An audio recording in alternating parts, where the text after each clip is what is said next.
Greetings, guys and girls, I hope. Maybe one day a girl will be watching the stream. This is not a Let's Play XCOM2 video. This is a video that's also quite important, but not action-packed.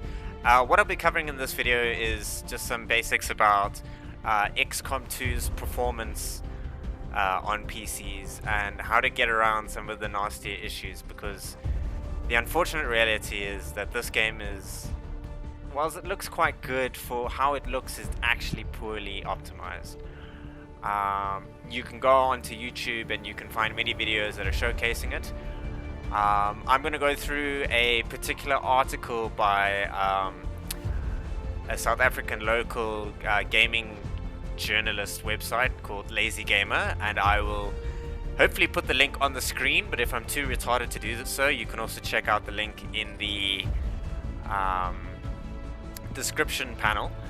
And inside the article itself, it makes reference to another YouTube video by, I think, Idiotech that showcases some of the nasty areas that even high performance rigs where the FPS just nosedives for no apparent reason besides sloppy optimization, really.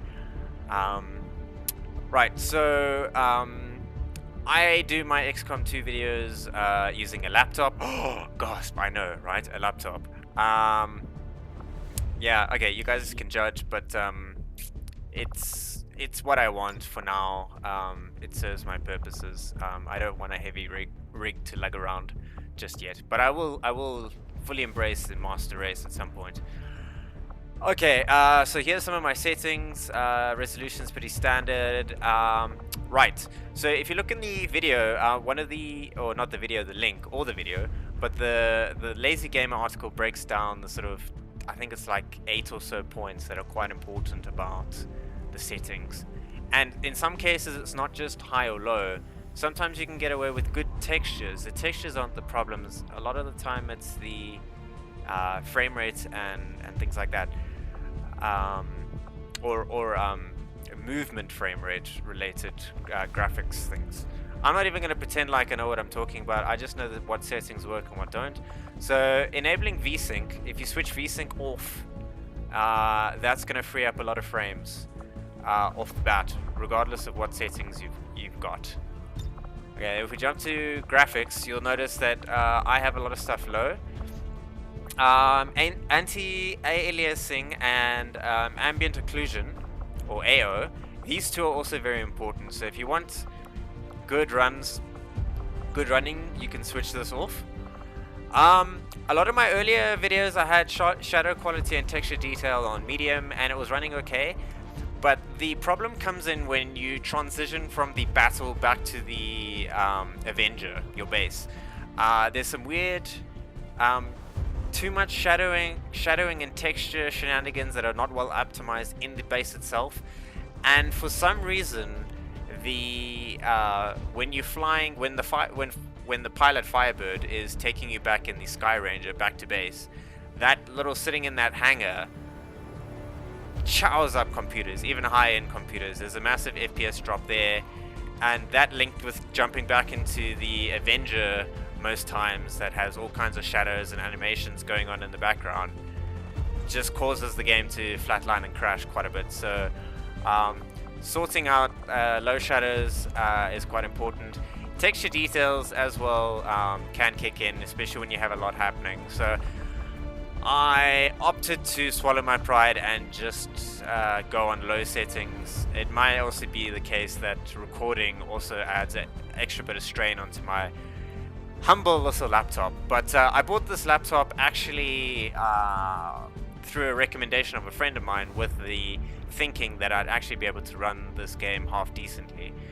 Whilst I'm enjoying it, it could look better. One of my other good friends, whose name I shall keep a secret, but he's in the campaign, hint hint. He has a top-end rig. I'm not even going to pretend to spit out the specs, but it's really boss. And he can play, for instance, Witcher on, I think, high or ultra high specs. It looks delicious. But on this game, he has to drop everything down to medium, even though that shouldn't be the case. And that's just again, poor optimizing. So yeah, take these things in mind. Really, just if you're experiencing a lot of crashes and that kind of thing, one of the first things to do is just swallow your pride and dump the graphics a little bit. I know it's gonna suck, but it sure as hell beats. One of my friends initially was going on the recommended specs when you auto detect, and he was crashing about once every mission. I'm sure you've seen from my videos that it crashes fairly often, but not quite that often. So if you want to reduce the crashing, just reduce the strain on your video settings. Hopefully Firaxis really gives us some attention and fixes it.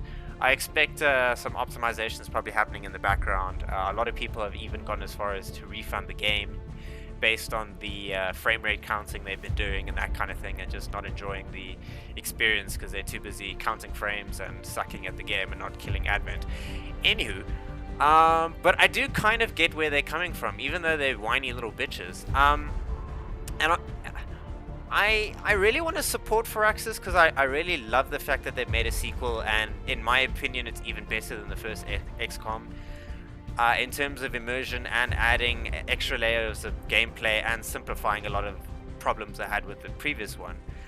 That said, and I'm not sure if this is now a publisher problem or with the developers Firaxis, but like, I'm getting pissed off with games that get released and they just not working, or we need huge patches, shit like that. So in my opinion, if I were a Game of the Year nominee, as much as I love this game and I would recommend it for a Game of the Year in terms of experience, based purely on the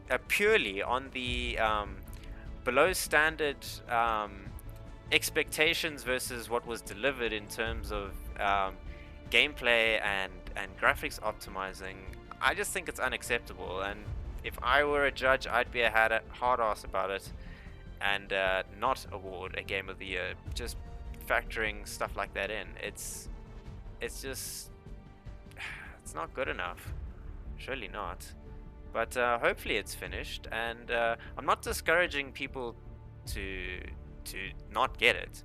All I'm saying is that if you find you have a massive backlog, it may be wise to A, wait for it to come on sale, and B, keep your ear to the ground and see if they have released any patches that smooth out these graphical problems, because it's one of the things that, like, I'm a really cynical bastard, but it's one of the things that you have this gem of a game, it's near perfect, and then there's just this niggling thing in the background.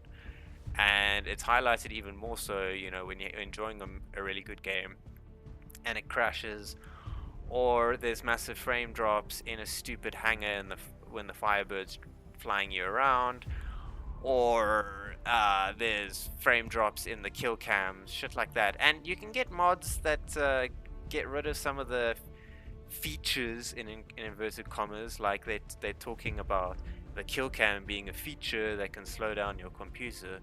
Yes, it is, but I mean, it's also a cool experience to the game. It's awesome having this kill cam that's zooming around the map and highlighting all your misses and all your epic, like, 20% headshots and shit like that. So yes, you can mod it out, but that shouldn't be the case, and the community shouldn't be coming to save their asses. Firaxis must step up and do that shit.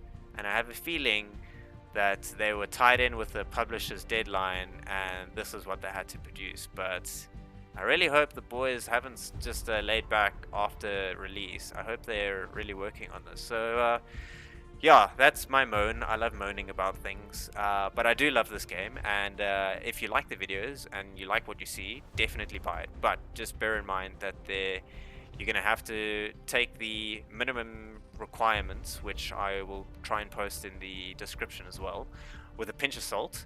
You might need a bit more than that, the requirements. And yeah, like I say, hopefully that gets patched out, and then it will become the game that we all deserve. Alright, so yeah, take a look at the article and or the video. The video is also in the article, and yeah, hopefully that helps out with some of your XCOM2 performance issues. Or if you haven't got the game, you can take a look at it and see if your computer's up to scratch, and then use some of the knowledge in those settings to try and get your XCOM2 in a workable state without being too frustrating. Anyway, I'm gonna get back to the next video because I have a XCOM2 craving, and Advent don't kill themselves. So I hope to see you in the rest of my XCOM2 videos, and yeah, please leave a comment here if you have any more suggestions about ways to improve settings and whatnot. Yeah, you guys can have a childish rant about my settings if you want. I don't give a shit. You're here, I'm here. Let's just enjoy the game. But if you have something constructive to say, that's good too. Okay guys, well I'll see you in the next Let's Play video. Keep it real. Ciao.